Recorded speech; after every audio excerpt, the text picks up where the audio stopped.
Auzubillahiminash-shaytanir-rajim. Bismillahir-rahmanir-rahim.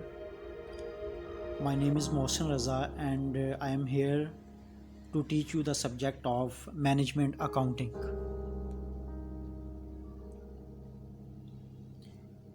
Dear students, before starting the lecture, I am expecting positive response from your side. Kindly watch lecture attentively and at the end of the lecture, if you have questions, ask through WhatsApp group. First of all हम देखेंगे कि जो आज का हमारा lecture है, first lecture है, इसके अंदर जो है कौन कौन से टॉपिक जो है वो हम कवर करेंगे। तो सबसे पहले जो है हम डिस्कस करेंगे फाइनेंशियल अकाउंटिंग को, जो कि आप प्रीवियस सेमेस्टर्स के अंदर पढ़ चुके हैं। और फाइनेंशियल अकाउंटिंग जो है वो क्या है, फाइनेंशियल अकाउंटिंग जो है उसका ऑब्जेक्टिव क्या है। इसको डिस्कस करने के बाद जो है हम मैनेजमेंट अकाउंटिंग को देखेंगे कि मैनेजमेंट अकाउंटिंग जो है वो क्या है और मैनेजमेंट अकाउंटिंग का ऑब्जेक्टिव क्या है। और आखिर में जो आपकी फाइनेंशियल अकाउंटिंग जो आप पढ़ चुके हैं वो, और जो अब हमने मैनेजमेंट अकाउंटिंग पढ़नी है, इन दोनों के दरमियान डिफरेंस क्या है, कौन कौन से पॉइंट्स जो हैं फाइनेंशियल अकाउंटिंग को मैनेजमेंट अकाउंटिंग से अलहदा करते हैं, उसको हमने डिस्कस करना है। So let's start.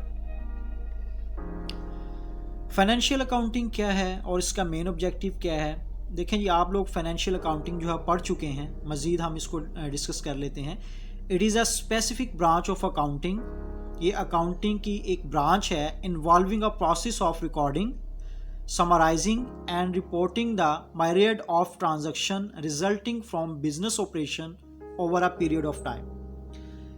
Financial accounting जो है वो आपकी एक ऐसी अकाउंटिंग है जिसके अंदर जैसे ही ट्रांजैक्शन होती है आप उसकी रिकॉर्डिंग करते हैं, रिकॉर्डिंग के बाद आप उसकी क्लासीफाइंग करते हैं, क्लासीफाइंग के बाद आप उसकी समराइजिंग करते हैं।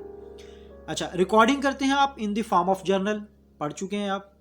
और उसके बाद जो क्लासीफाइंग करते हैं वो आप करते हैं in the form of ledger, और जो समराइजिंग करते हैं वो आप करते हैं in the form of trial balance. क्यों करते हैं? क्योंकि आप जो है ये सारे का सारा प्रोसेस जो है इसलिए करते हैं क्योंकि आप किसी भी ऑर्गेनाइजेशन को देखना चाह रहे होते हैं कि उसकी जो फाइनेंशियल पोजीशन जो है वो क्या है, वो ऑर्गेनाइजेशन जो है प्रॉफिट के अंदर जा रही है या लॉस के अंदर जा रही होती है। ये आपका जो है वो ऑब्जेक्टिव है। अच्छा, main object of financial accounting is to provide information about the profitability and financial position of an enterprise. वही बात आ जाती है कि इसका जो मेन ऑब्जेक्ट है फाइनेंशियल अकाउंटिंग का वो यही है कि ये आपको इंफॉर्मेशन देती है। किसके बारे में इंफॉर्मेशन देती है? प्रॉफिटेबिलिटी के बारे में इंफॉर्मेशन देती है। और किसके बारे में? फाइनेंशियल पोजीशन के बारे में इंफॉर्मेशन देती है। सो नेक्स्ट जो है अब हम डिस्कस करेंगे मैनेजमेंट अकाउंटिंग को। ये वो वाला सब्जेक्ट है जो कि मैंने आपको पढ़ाना है। इसकी बेसिक्स जो चीज़ें हैं वो आपको पता होना चाहिए। आपको पता होना चाहिए मैनेजमेंट अकाउंटिंग जो है वो क्या है, और मैनेजमेंट अकाउंटिंग जो है इसका बेसिक जो ऑब्जेक्टिव है वो क्या है। कहते हैं management accounting is concerned with the presentation of professional knowledge and abilities to reveal accounting information which may help to the management in policy formation, planning and control for the undertakings. Management accounting जो है एक ऐसी accounting है जो कि managers को information देती है ताकि मैनेजर्स जो हैं उसकी बेसिस पे फ्यूचर में डिसीजन मेकिंग कर सकें। एक ऐसी अकाउंटिंग जो कि प्रोफेशनल नॉलेज और एबिलिटीज़ और इंफॉर्मेशन जो है मुहैया करती है, जो कि आपके मैनेजर्स के लिए हेल्पफुल होती है ताकि उसकी बुनियाद पे अगर वो कोई डिसीजन मेकिंग करना चाह रहे हैं फ्यूचर के अंदर तो वो डिसीजन मेकिंग कर सकते हैं। अच्छा, अब हम डिस्कस करेंगे कि जो आपकी मैनेजमेंट अकाउंटिंग है इसका बेसिक ऑब्जेक्टिव क्या है। मैंने यहाँ पे मेंशन किया हुआ है कि इसका मेन ऑब्जेक्टिव जो है, मेन ऑब्जेक्टिव वो मैक्सिमाइज प्रॉफिट है। प्रॉफिट को मैक्सिमाइज करना है एंड मिनिमाइज लॉसेस, और जो आपके लॉसेस हो रहे हैं आपकी ऑर्गेनाइजेशन के अंदर उसको मिनिमाइज करना है। एक और जो चीज़ है इम्पोर्टेंट है वो भी आपको बता दूं कि जो आपकी मैनेजमेंट अकाउंटिंग होती है इसी को हम जो है अकाउंटिंग फॉर मैनेजमेंट भी कहते हैं। मे बी आपको कोई फिल इन द ब्लैंक जो है वो आपको पेपर में आ सकती है कि अकाउंटिंग फॉर जो मैनेजमेंट होती है वो कौन सी अकाउंटिंग होती है, तो आप कह सकते हैं ये आपकी मैनेजमेंट अकाउंटिंग होती है। अच्छा, अब जो है हम डिस्कस करेंगे कि वो कौन कौन से पॉइंट्स हैं जो कि फाइनेंशियल अकाउंटिंग को मैनेजमेंट अकाउंटिंग से सेपरेट कर देते हैं। 7 पॉइंट्स जो हैं वो मैंने यहाँ पे लिखे हैं। एक है आपका ऑब्जेक्ट, और दूसरा जो है वो आपकी है नेचर। थर्ड आ जाती है जी आपकी अकाउंटिंग पॉलिसीज़। फोर्थ है जी आपका लीगल कंपल्शन। उसके बाद 5 नंबर पे आ जाता है जी आपका प्रीशन, रिपोर्टिंग है और ऑडिट है आपका। तो जो पहला आपका जो है पॉइंट जो है जो फाइनेंशियल अकाउंटिंग को मैनेजमेंट अकाउंटिंग से अलग करता है वो आ जाता है आपका ऑब्जेक्ट। इसको हम देखेंगे फाइनेंशियल अकाउंटिंग में का जो ऑब्जेक्ट है वो क्या है। देखिए, कहते हैं to record various transactions to find out profit और loss at the end of the financial year, to know the financial position of the business. किसी भी बिजनेस की फाइनेंशियल पोजीशन जानने के लिए at the end of the session, जो session है उसका, आप ऑर्गेनाइजेशन का जो प्रॉफिट या लॉस अकाउंट जो फाइंड आउट करते हैं, यही इसका ऑब्जेक्टिव होता है। सिंपली ऑब्जेक्टिव क्या है कि आपने देखना है कि आपकी ऑर्गेनाइजेशन जो है वो प्रॉफिट में जा रही है या लॉस में जा रही है और उसकी फाइनेंशियल पोजीशन क्या है। ये ऑब्जेक्ट होता है आपका इसका फाइनेंशियल अकाउंटिंग का। अच्छा, जहां तक बात है आपकी मैनेजमेंट अकाउंटिंग की, मैनेजमेंट अकाउंटिंग का क्या मकसद होता है? To provide information to management. Management accounting ने इंफॉर्मेशन देनी होती है किसको? मैनेजमेंट को। किसके लिए? For formulating policies and plans, policies और प्लान्स की फार्मुलेटिंग के लिए। अच्छा, ये था इसका ऑब्जेक्ट जो है कि तमाम की तमाम इंफॉर्मेशन जो है जो इसके पास अवेलेबल हैं वो सारी की सारी जो है मैनेजर्स को दी जाती हैं, ताकि मैनेजर्स जो हैं उसकी बुनियाद पे फ्यूचर के अंदर जो है डिसीजन मेकिंग कर सकें। ये ऑब्जेक्टिव है आपका मैनेजमेंट अकाउंटिंग का। सेकंड आता है जी आपका नेचर, कि आपकी जो फाइनेंशियल अकाउंटिंग है उसकी नेचर क्या है और जो आपकी मैनेजमेंट अकाउंटिंग है उसकी नेचर क्या है। कहते हैं जी जो नेचर है आपकी फाइनेंशियल अकाउंटिंग की, it is concern with historical data. Historical history से है, हिस्ट्री मतलब पास से है, कि इसमें जो भी डाटा होता है वो सारे का सारा क्या होता है, किसके साथ कंसर्न होता है इसका होता है पास्ट डाटा के साथ। देखिए, अगर आपने किसी भी ऑर्गेनाइजेशन का प्रॉफिट या लॉस अकाउंट जो है वो आपने देखना है, तो उसके लिए आपको जो भी डाटा चाहिए होगा वो आपको चाहिए होगा past data, raw material, sales, expenses, income, purchases. ये सारे का सारा डाटा आपको उस वक्त मिलेगा जब ये ट्रांजैक्शंस जो हैं वो टेक प्लेस हो चुकी होती हैं, जब ये ट्रांजैक्शंस जो हैं आपकी हो चुकी होती हैं। कब हुई होती हैं? वो आपकी माजी में हुई होती हैं। So we can say that कि जो नेचर है फाइनेंशियल अकाउंटिंग की, इसका ताल्लुक किसके साथ होता है?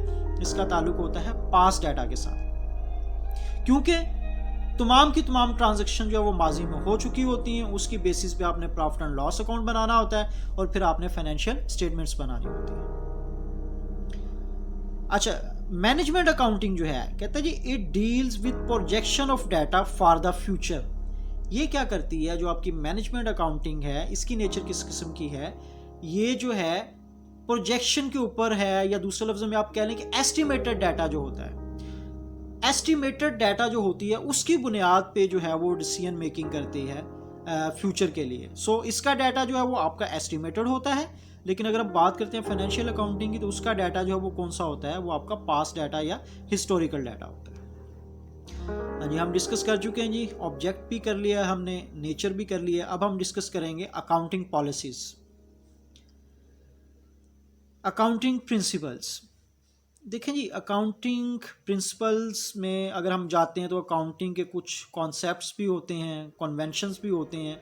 आप जो भी अकाउंटिंग करते हैं अकाउंटिंग प्रिंसिपल्स को मद्देनज़र रखते हुए करते हैं, आपको इनको फॉलो करना पड़ता है। It is governed bye general accepted accounting principles, concepts plus conventions.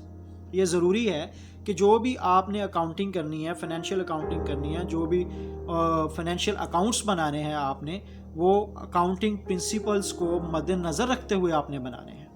लेकिन जब हम मैनेजमेंट अकाउंटिंग की बात करते हैं तो वहाँ पे जो अकाउंटिंग प्रिंसिपल्स हैं उनको फॉलो नहीं किया जाता। इन सिंपली नॉट सेट प्रिंसिपल्स, जो प्रिंसिपल सेट किए हुए हैं उनको फॉलो नहीं किया जाता। सो फाइनेंशियल अकाउंटिंग के अंदर जो है अकाउंटिंग प्रिंसिपल्स को फॉलो किया जाता है, बट इन मैनेजमेंट अकाउंटिंग, जब हम मैनेजमेंट अकाउंटिंग की बात करते हैं तो इसके अंदर जो है हम जो है इसको अकाउंटिंग प्रिंसिपल्स को फॉलो नहीं करते हैं।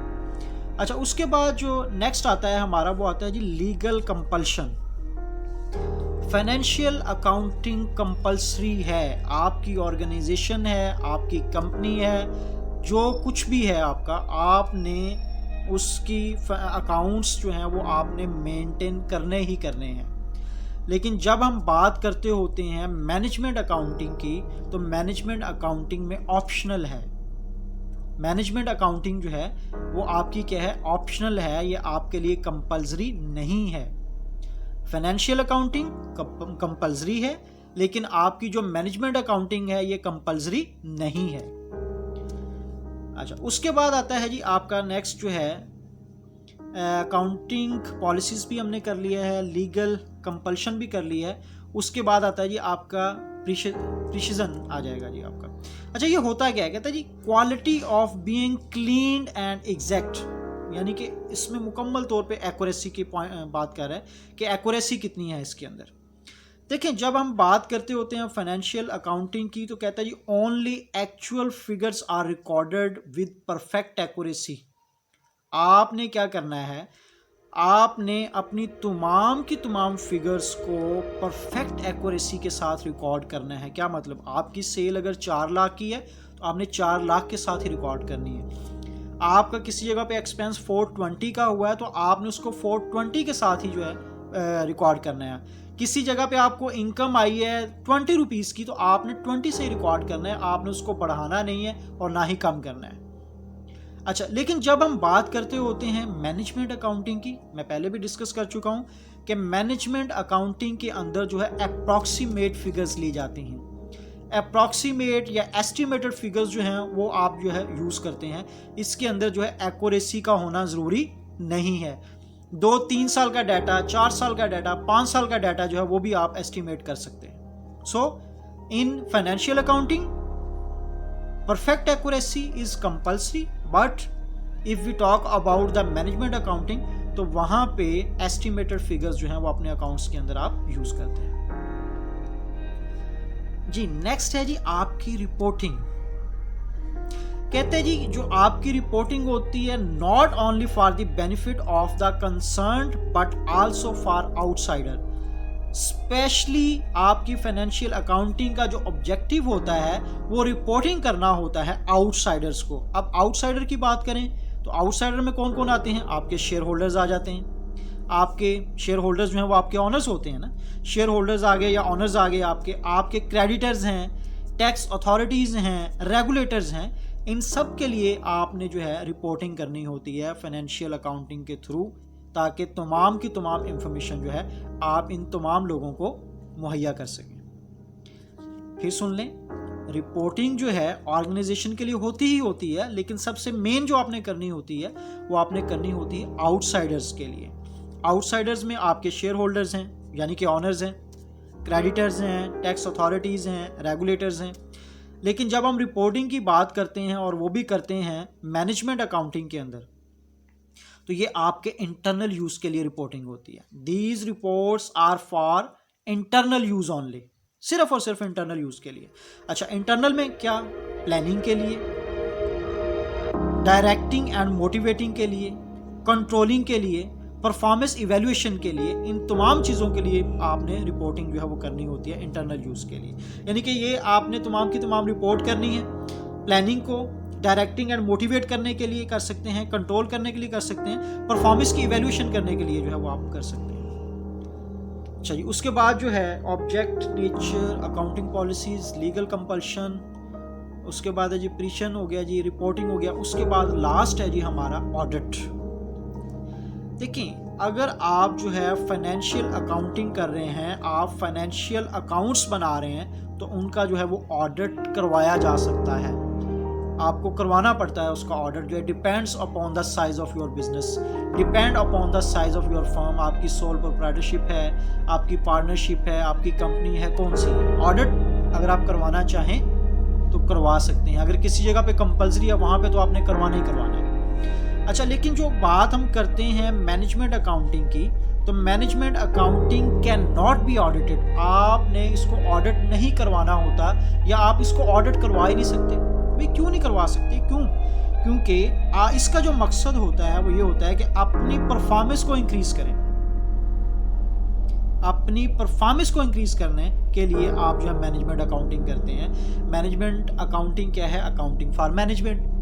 आपने अकाउंटिंग किया मैनेजमेंट के लिए, मैनेजर्स ने क्या किया, आपकी अकाउंटिंग के अंदर जो इंफॉर्मेशन है उसको मद्देनजर रखते हुए डिसीजन मेकिंग करनी है फ्यूचर के लिए, तो फ्यूचर के लिए डिसीजन मेकिंग करनी है और इंफॉर्मेशन लेते हैं आप मैनेजमेंट अकाउंटिंग से, तो क्या इन चीज़ों को जो है ऑडिट करवाने की ज़रूरत है? आई डोंट थिंक सो, मेरा नहीं ख्याल, लिहाजा इसकी जो है वो ऑडिटिंग नहीं हो सकती। Okay dear, I hope so जी आपको लेक्चर की समझ आई होगी। इफ़ यू हैव क्वेश्चन तो आप जो है मुझसे ज़रूर पूछिएगा। थैंक यू सो मच जी। ओके, अल्लाह हाफिज़, बेस्ट ऑफ